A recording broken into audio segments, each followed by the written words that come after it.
Our guest today is Scott Stephenson and his mother, Luana Schneider.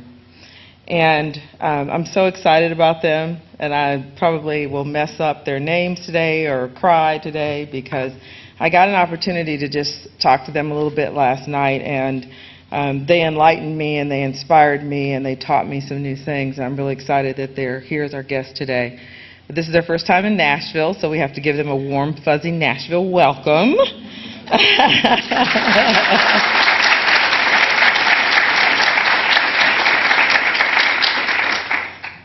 Scott and Luana, who is his mother, by the way, I will tell you that. She looks great, so I've been teasing her about that.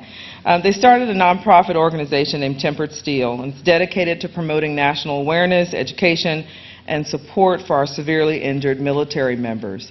And we've invited them to talk with us today. This is a dialogue. This is a presentation. They will talk a little bit about their experience, of course, Scott's experience. We have a couple of videos to show you. And during the time of their presentation, I'd ask that you just be thinking about some questions.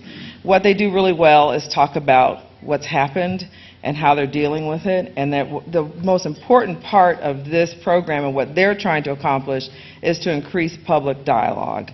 And so please know that we've got mics available, and we will be miking and coming up to you and allowing you to have a conversation with them.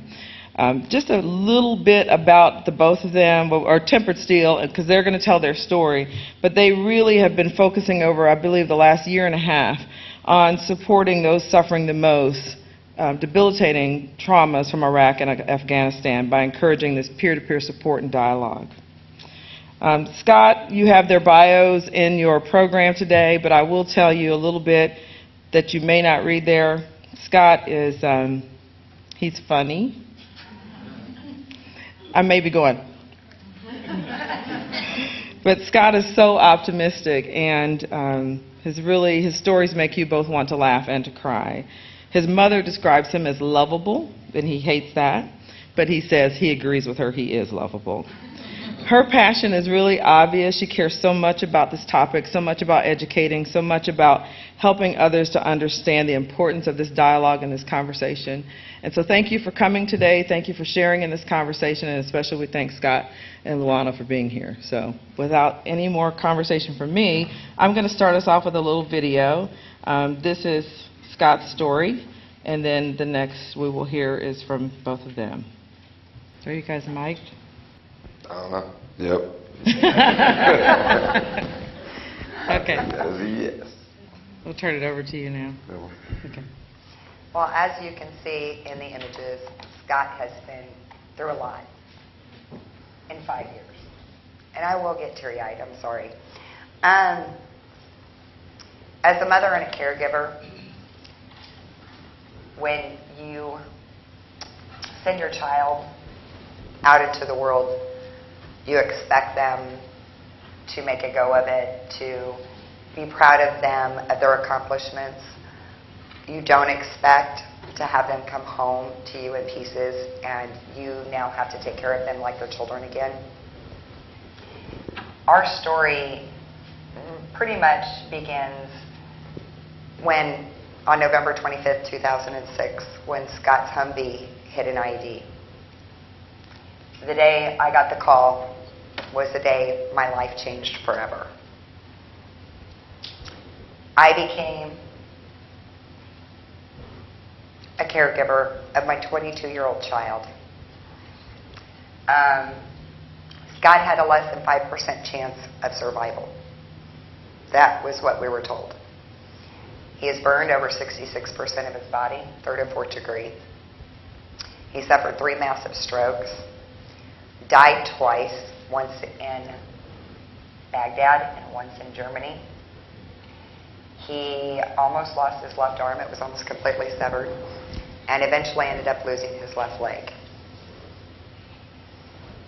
But survive he did. He survived, and he has one of the most amazing stories that you will ever find. He's resilient, he's humorous, and he enjoys life. For the most part. So it's your turn. Well, growing up, I've always been an athlete.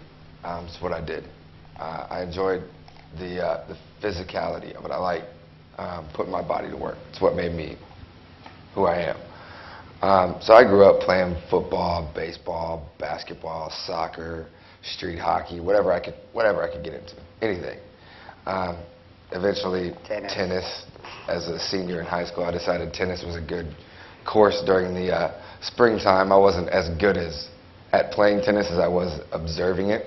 There's a lot of females that play tennis, so it's was my aim there. After sorry, I'm kind of just noting off.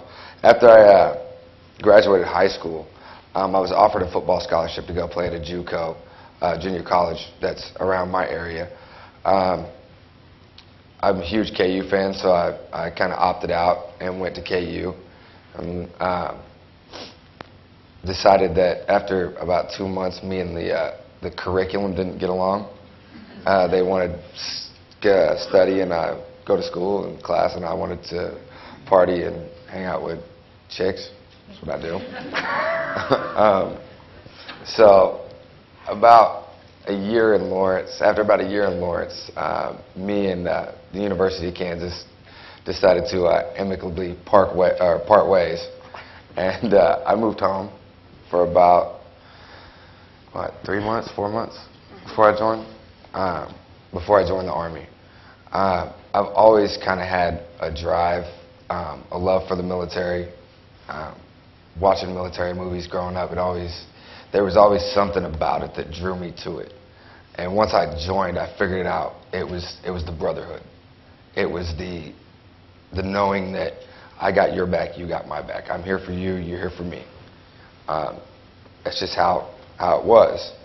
I went to basic training at Fort Benning, Georgia, for infantry, MOS.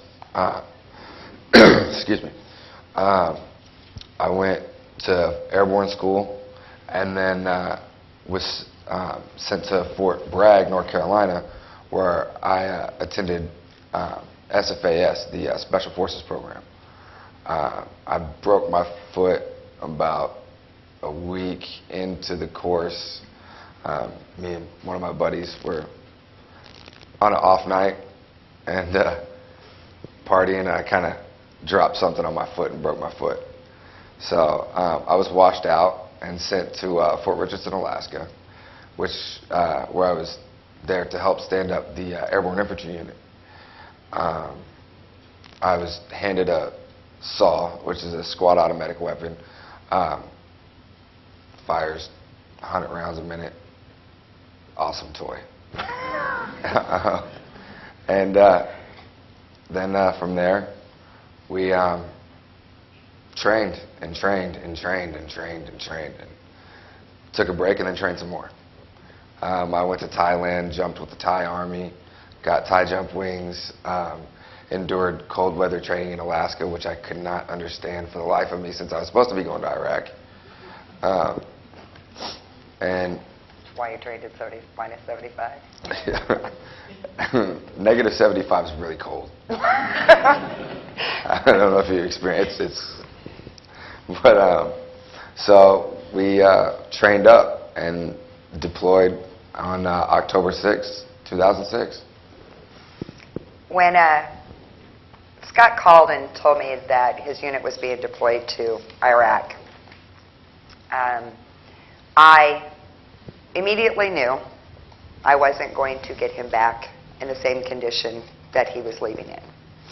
I was the mother that would wake up before the phone would ring when he was in high school and wait for the police to call me and tell me if I would come and get him, that they wouldn't arrest him because he was running around town with his friends.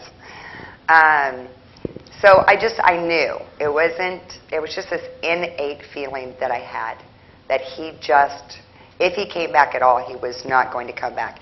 And I had friends whose husbands had just returned perfectly fine.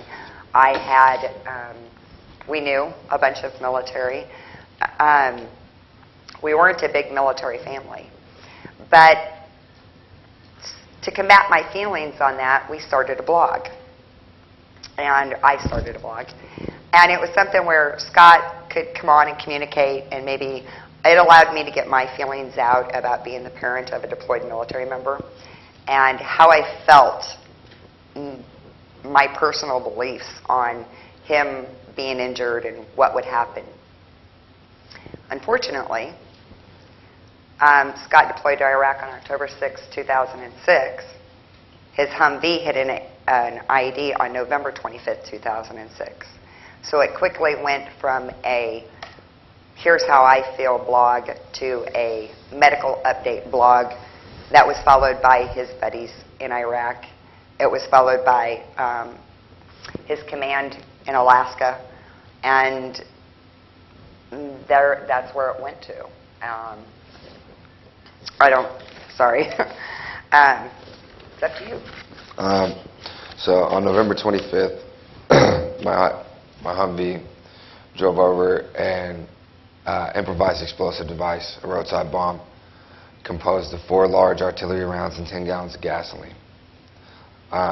It was pressure plated, so when we drove over it, the pressure of the tires pushed down the plate, and it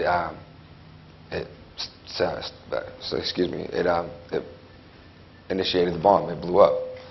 I was immediately doused in gasoline and diesel fuel. If you don't know, diesel fuel burns really hot. So I tried to get out of the truck, did the whole stop, drop, and roll thing. That doesn't work with gasoline. You can't just roll around on the grass. And I got up, and I remember looking down, and my arm was just hanging by a few threads. And I took a couple steps and hit the ground. My medic rushed over, covered me in a fire blanket, and then him and my team leader began to work on me. Initially, my questions, I'm worried if I'm going to live, of course. And then I start worrying about my guys in my truck. Are they okay? I'm dying, and I have to touch base with everybody that's there. Like, I got to know everybody in my truck was okay. And then after, being able to see everybody and making sure that they were okay, the helo finally gets there, and they loaded me onto the helo, and we flew to Baghdad. I remember the flight. I remember the medic telling me, "Hey, you got to stay with me. You have to stay here. I need you here with me." And so I fought it off, and I stayed, and I stayed. And I talked to the medic, and we landed in Baghdad, and they got me into the CASH, which is the medical center. And I just looked at the doctor, and I was like, "Can I finally go to sleep?" And he said yes, and I remember him pushing something into me as far as pain meds, and I was out. I believe that's the first time that I died by flatline. I bled out. They had to reinfuse me with blood, and because of the situation over there, we were out of treated blood, so they were just pulling as blood from any random soldier that they could get. I woke up 7 weeks later in San Antonio. And while that's not completely accurate, Scott would wake up. They brought him out of his coma, and he would wake up. He actually got from the injury field, to San Antonio. He was hit on Saturday. He was in San Antonio Monday night. San Antonio sent a special flight for him because he wasn't going to survive. So they actually sent a special flight, brought him back in a flying ICU, working on him the entire time, had him in San Antonio on Monday night, and he was in his, at that point, I think his 8th surgery Tuesday morning. He'd already had 7 surgeries between Baghdad, Balad, and Landstuhl. And from that point forward, we were told Scott had a less than 5% chance of survival. He would be in ICU 3 months? Oh, you're talking about ICU 3 projection? months. Their projections were he'd be in ICU 3 months and in the hospital for 9. Scott was out of ICU in 7 weeks, and he was out of the hospital a total. He was only in 5 months. I heal kind of like Wolverine. Yeah, he thinks he's Wolverine without the cool little metal stuff. I got metal too. Yes, you do. So he's an amazing healer. But while we were there, and after he was out of the hospital, that's when we started seeing how other people saw him. To us, we didn't see the injuries. We didn't see the scarring. We didn't see the red face, the open wounds anymore. He was our son. He was Scott. He was their brother. And we didn't see it for the other military members that were there. You just didn't see that. That isn't the first thing you noticed about somebody. It's not. We're an exclusive group, and it's not a group anyone wants to join. But it is a tight-knit community. But when we started taking Scott out and around and out in public and to the mall so he could start to feel somewhat like he had a normal life, people would stop, they would stare, they would run into walls, either trying to stare at him or trying to avoid looking at him. We've had people fall into his wheelchair, right into his lap. Thought I had a new girlfriend at that point. I was wrong. And she looked at me and was like, "Oh God, it's pretty." And then we've also had people walk past and then make very rude comments like, because of the way he looks, we're deaf. We can't hear you. We can't hear what you're saying. And as time went on, we saw how our friends were treated, how their children were treated, their husbands. And it was making a serious impact on us. And we had talked about doing something about it, and then Scott had an incident happen right in our hometown that made it time to put up or shut up. So I was at home. I'd moved home. I just started back in school at a local college, Benedictine College. It's a Catholic college, very well known for their business curriculum. And I can't. What was that? That was a good plug.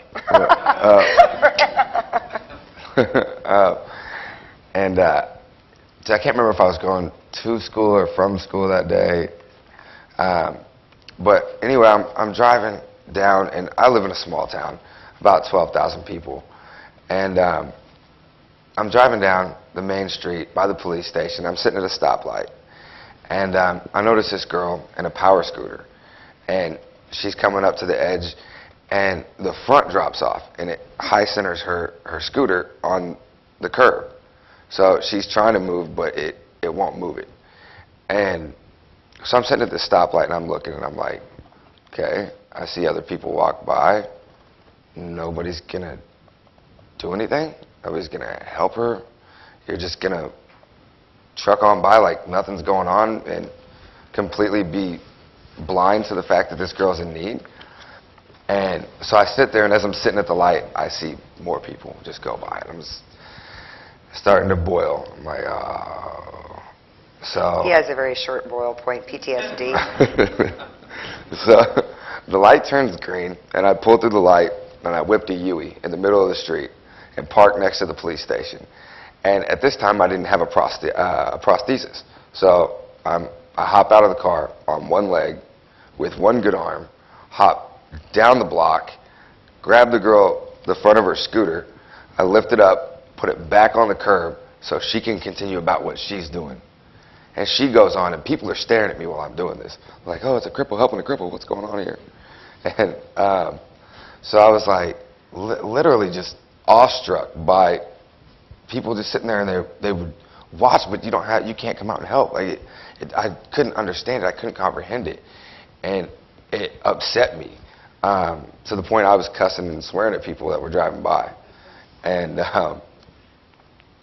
it really hit home for me, because me and my injuries, my personal situation, that could have been me. That could have been me sitting on the curb. And after everything that I've done to try to be an active participant in my community, an active person in my country. For me to be able, that could have been me, and would everybody have done the same thing? Just walked right by, not cared? So it became, I've got to do something about this. I can't sit idly by and watch things like this happen. And that's where Tempered Steel started. We started Tempered Steel in May of 2010. And what we've done is we've recruited military members from the Iraq and Afghanistan wars who have been severely injured, and they can be physical, psychological, or emotional injuries. And we send them out to educate the public on the stories behind the scars and wounds of war. We try to teach people to open up a dialogue with someone who looks different, talks different, maybe even smells different, no matter what. And it's very important that people know how to approach someone who may look like Scott, or in our hero video, you'll see Bobby. Bobby's severely burned about the face. We have several of our wounded warriors that way. And how do you approach someone, or how do you know that that person's approachable? They're going to be up, they're going to be looking at you, they're going to be making contact, eye contact, they're going to be open to being approached. And all any of these warriors want is to be acknowledged that they're still human beings. That they're still, you don't have to say thank you for your service. You don't have to. But it helps. But that's not what it's about. It's about acknowledging that this person is a person despite. As Scott says, this is not who I am, this is what I look like. And it's not fair to judge a book by its cover. And so we are teaching, especially our youth, that you may be having a really bad hair day, or you have a zit on your face, or your date didn't go right, your boyfriend broke up with you. That may be what you consider your worst day. His worst day will beat it hands down. And they still want to be out here, they still want to be talking, they still want to be vital, important members of society. They want to contribute, they want to share, and they want people to acknowledge that they are human beings first. So what we ask is that you look past the scars and look into their eyes and see them. Because we have, I'm going to throw some statistics at you. Oh, I don't need the PowerPoint. Yeah, I'm going to throw some statistics at you. As of November 3rd, 2011, there were 46,867 evacuated out of Iraq and Afghanistan. Out of those, we have numbers that hover around 16,500 are severely injured.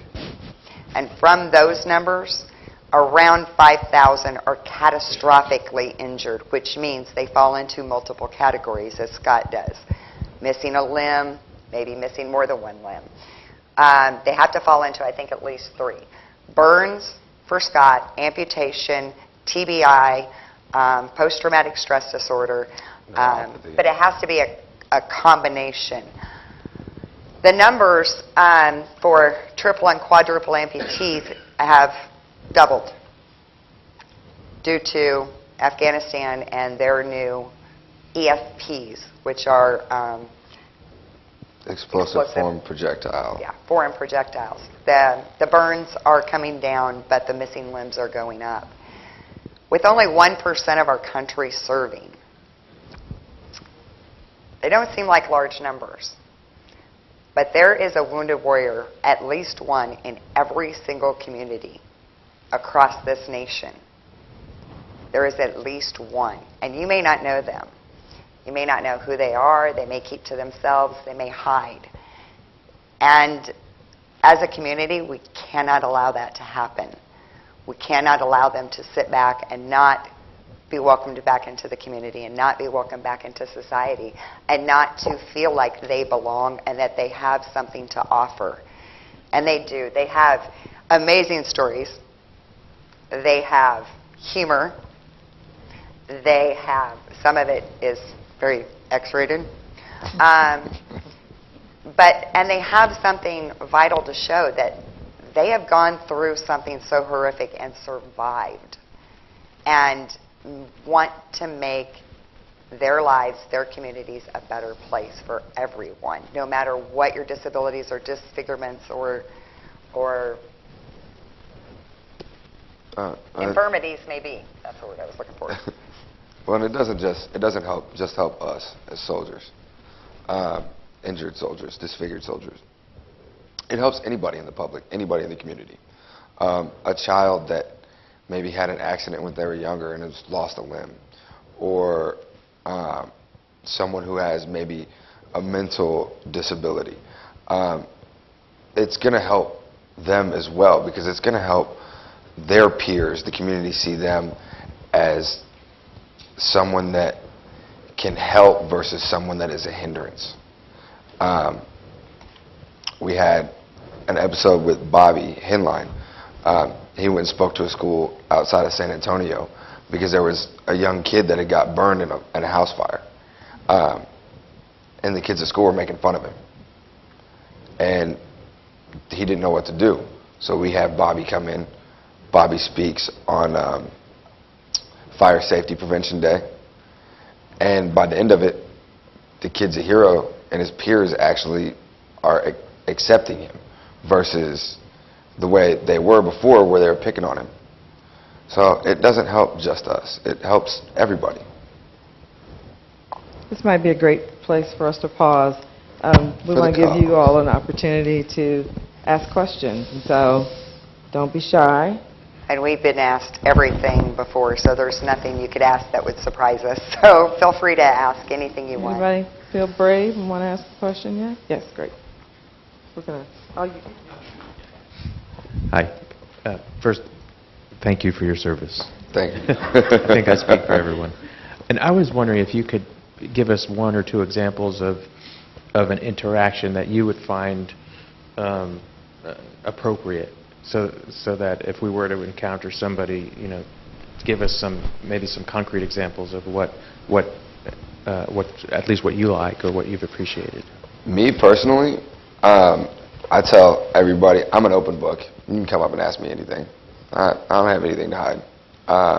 So most guys are like that. Most of the guys that I know, you can walk up to them and just be like, "Hey, if you don't mind me asking, what happened?" That's probably the easiest way to do it. I had a reporter last week when I was in LA. We were talking, and she said, "Well, isn't that politically incorrect?" And I was like, well, how is that not politically correct? We've become so politically correct, conscious as a country, that common courtesy's gone. It's something that I see more often than not. Don't be afraid to come up and ask anybody. I mean, like I told her, I was like, you might go out to a bar and have 2 or 3 drinks, and the person you're sitting next to you never knew, and y'all are sharing life stories. So if you can do that with that person, why be afraid to come up and say something to somebody like me? Just because I look different, there's no difference. I'm still me. Well, and we've had other individuals who were not military. I've actually approached somebody in a wheelchair and asked them, what happened, assuming, due to our experiences now, that it was a military injury, and it wasn't. It was a car accident. But when I got done speaking with that person, they were like, thank you, because you actually asked me what happened instead of looking at me or walking past me. And he said it allowed me to tell my story. It allowed me to share that, this was a car accident. This is what happened. And this is what I live with on a daily basis. So it's looking at people and realizing that they're open and approachable, that you can walk up and talk to somebody. It's sitting in an airport or, And really, what's the worst thing that's going to come out of it? They're going to say, I don't want to talk about it? It's none of your business. Oh. I mean, that's really not hurting hurting anybody. But, you will find, I would say probably 8 out of 10 people are going to turn around and share what their story is. I would say 8 out of 10. Another question? It's not actually a question, but I'd like to first thank you for your courage of serving and then your courage of coming out and educating me. I can't speak for everybody else. I had always assumed when I seen somebody that was disabled, they wanted to just sort of fit in and not be singled out like what happened to you or, made to feel different than.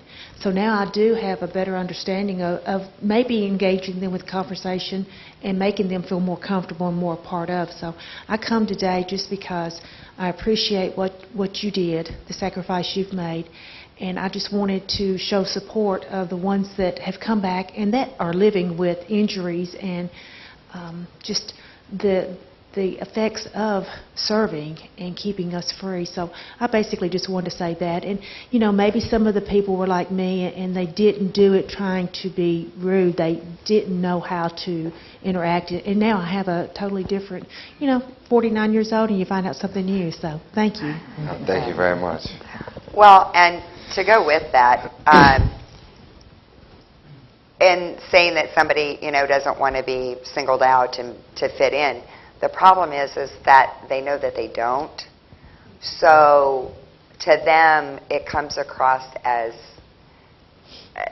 I don't want to say rude because that's not it, but as already being singled out because they know everybody's peripherally looking at him, or they are wondering. And you can tell, when somebody's like, I wonder what happened. So for them, it's better just to be open and honest and ask than, not to.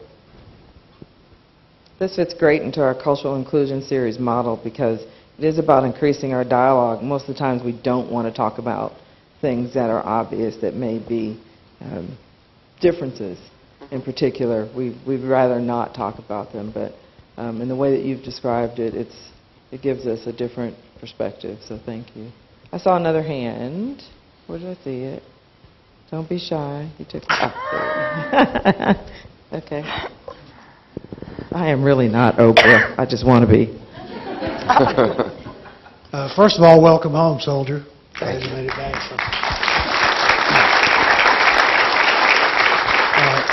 When you're talking to younger people, children or teenagers, how do you explain to them the rationale you used behind putting yourself at such great risk to join the military?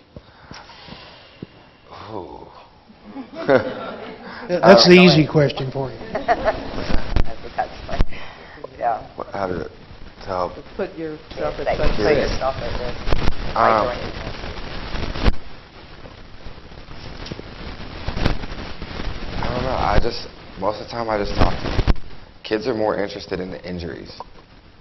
They want to know about the prosthetics. They want to know about what happened to your arm. It's really hard to make, not to make, that's the wrong word, to help children understand. My son knows me no other way, and he still asks me questions. And there's times that I can't answer them because I don't know how. We're non-political. We're not pro-military. We're not against the military. We're not pro-war. We're not against the war. We're Swiss. You know, our goal is to educate the public on the stories behind the scars. So when it comes to those questions, Scott usually says he's an infantry soldier and he's not allowed to have an opinion of his own. That was not issued by the military. So those are our little bombs that we stay away from. You know, we have our own feelings on him joining or why he joined and all of that we deal with on a daily basis, and one of mine is guilt. So, but, you know, it comes with the territory. But So kids don't really ask you that question, and they mostly ask you about the injuries. Yeah, No, that's what they care about, the mostly end care about result. the They don't care injuries. about, you know, why you did it or where you did it. They My want. son asks, but Yeah. he's different, I guess, Yeah. than most general kids. Good. If I can get through this. Oh, you are so spirited, and I wonder Do you feel like in some ways that you were chosen? Because we work with a lot of organizations that help veterans and that try to make veterans' lives better, and a lot of them come back and they're not doing as well. We work with Centerstone, we work with Not Alone, and you have such a spirit. Do you feel maybe that somebody had a plan?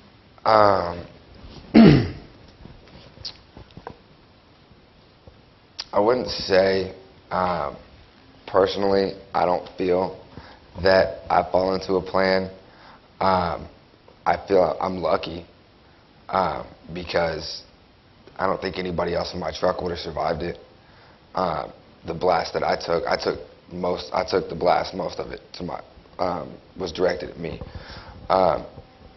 So I feel lucky that it was me because for me, I know I could have survived, and I don't have to worry about seeing the things that they see when they go to sleep, when they close their eyes. Because we've had the others in his truck that were there, and they're fighting severe PTSD just from, trying to save his life. That was their best friend. They were all best buddies in that truck, and they to this day, one of them still, even though he knows Scott's alive, he can't drive a vehicle. He was the driver. He swore he had killed Scott, that it was all his fault. And he has another friend who's in college and is going back for his Psychology degree based on his own emotional problems with Scott's injuries. And he was deployed the rest of that year and then deployed again. Yeah. And Scott is still, that's where his PTSD is centered. As far as being lucky, Scott, number one, Scott survived because he was in the best physical condition of his life. And he was also 22 years old. And what they do when you're burned is they take your age plus the percentage of the burns, and that's your chance of dying. So he was burned over 66%, and he was 22 years old, so he had an 88% chance of dying just from the burns. Then we're not including in the almost amputated left arm, the massive shrapnel damage internally, the strokes, the blood loss, any of the rest of it, which is where the less than 5% chance of survival comes in. His spirit, we have always used humor in our family, always. I have 3 children. My husband had 3, so we had the Brady Bunch from hell. And if it wasn't for humor, we'd probably have been in jail a long time ago. So humor was a big part of our family. And when we got to the hospital and Scott was could talk, of course, due to the smoke inhalation, he talked like this, so we made fun of him all the time. So anyway, my husband does it much better. It was humor. That's what he needed. That's what he needed. He needed humor. He needed to know that nothing had changed, not the basics. Not the basics of our family dynamics, not any of it. So when he was on ketamine and was swearing Peyton Manning was wearing pink tights in the Super Bowl, we just made fun of him. I was like, what are we wearing? Do I have mouse ears? That's just the way it is. And it seems like that for the larger injuries, humor is the biggest part of it. We don't like the word handicapped because it means hand in cap, it means beggar.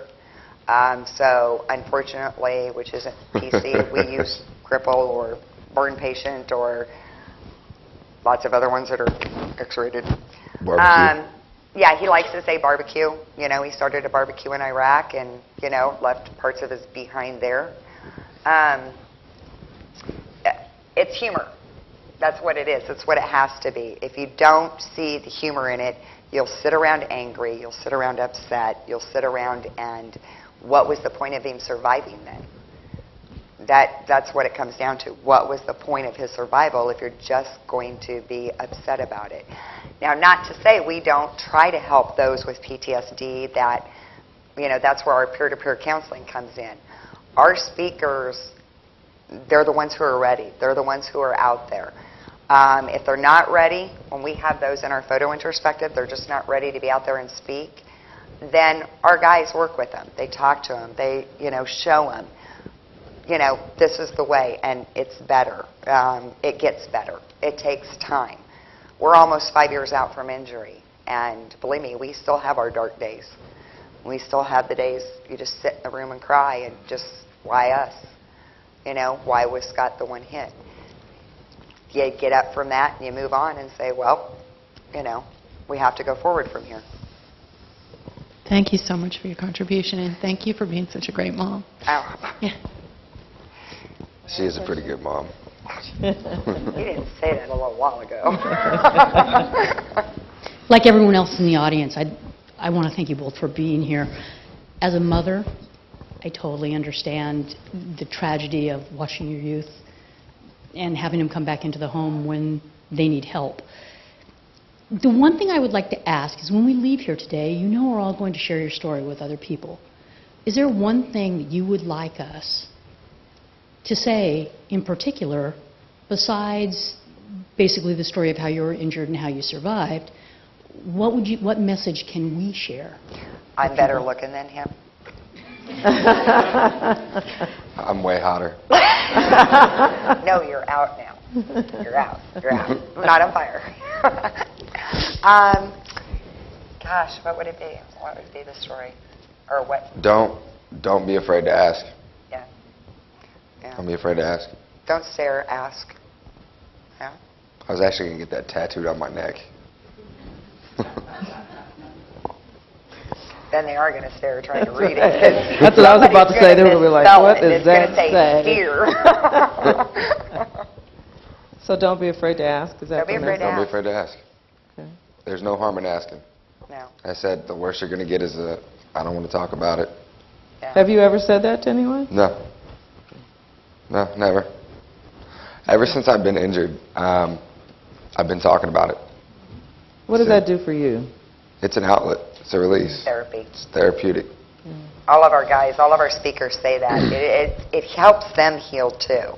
Because the more they tell their story, the more they release. And I have been diagnosed with PTSD. You can't walk into a hospital room and see. I didn't see that, but it's on camera. You can't walk into a hospital room and not be able to recognize your own child except by the shape of their eyebrows and the color of their eyes, and not be traumatically affected, and realize immediately that there's nothing you can do about it, that your entire focus is on his survival. Without a doubt, you don't have time. And our recovery was not day by day. Our recovery was hour by hour. I almost lost him on Christmas Eve. I went in at 7 o'clock in the morning.